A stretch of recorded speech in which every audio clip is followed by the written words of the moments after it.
జగన్మోహన్ రెడ్డి గారు కోర్టులో వెళ్తున్నాడు, జగన్మోహన్ రెడ్డి గారు మెట్లు ఎక్కుతున్నాడు, జగన్మోహన్ రెడ్డి గారు కోర్టుకు పిలిపించారు. ఏయో గందరగోళమైన వార్తలు వేసిన తర్వాత జనం సహజంగానే వచ్చారు. జగన్మోహన్ రెడ్డి గారికి ఇదేమన్నా కొత్త?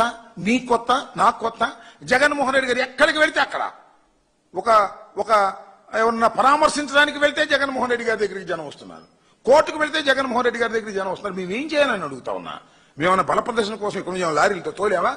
ఖచ్చితంగా ఎల్లో మీడియా మీద ఉన్నటువంటి కోపంతో, చంద్రబాబు నాయుడు గారి మీద ఉన్న కోపంతో, జగన్మోహన్ రెడ్డి గారి మీద ఉన్నటువంటి ప్రేమతో వాళ్ళు వస్తున్నారు. ఏం చేయాలి మేము?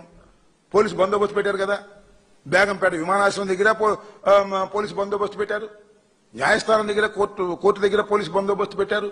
వాళ్ళందరినీ అదుపు చేయడానికి ప్రయత్నం చేశారు, అదుపు చేయగలిగారు. లోటస్ పాండ్ దాకా కూడా జనం వచ్చారు. ఏం చేయాలి ఇది? జగన్మోహన్ రెడ్డి గారు, రాజశేఖర రెడ్డి గారు మరణించిన దగ్గర నుంచి ఓదార్పు యాత్రకు వెళ్ళినా జనం వస్తున్నారు, ముఖ్యమంత్రిగా ఉన్నప్పుడు జనం వస్తున్నారు, ఓడిపోయిన తర్వాత జనం వస్తున్నారు, కోర్టుకు వెళ్ళినా జనం వస్తున్నారు, ఎక్కడికన్నా బయటకు వెళ్ళినా జనం వస్తున్నారు. ఇది ఆయనకి ఉన్నటువంటి వరం. మనం ఏం చేస్తాం? అది చూసి కడుపు మంటతో చంద్రబాబు నాయుడు గారు, అది చూసి కడుపు మంటతో లోకేష్ గారు, అది చూసి కడుపు మంటతో ఈనాడు, ఆంధ్రజ్యోతి ఊరే కడుపు మంటతో వాగితే ఏం ఉపయోగం? మీరు వాగిన కొందికే జనం ఇంకా బ్రహ్మాండంగా ప్రేమించేటువంటి పరిస్థితులు వస్తున్నాయి. ఇది గమనించండి. మీరు ఎంతగా నొక్కాలని చూస్తే అంతగా జనంలో అభిమానం పెరుగుతుంది.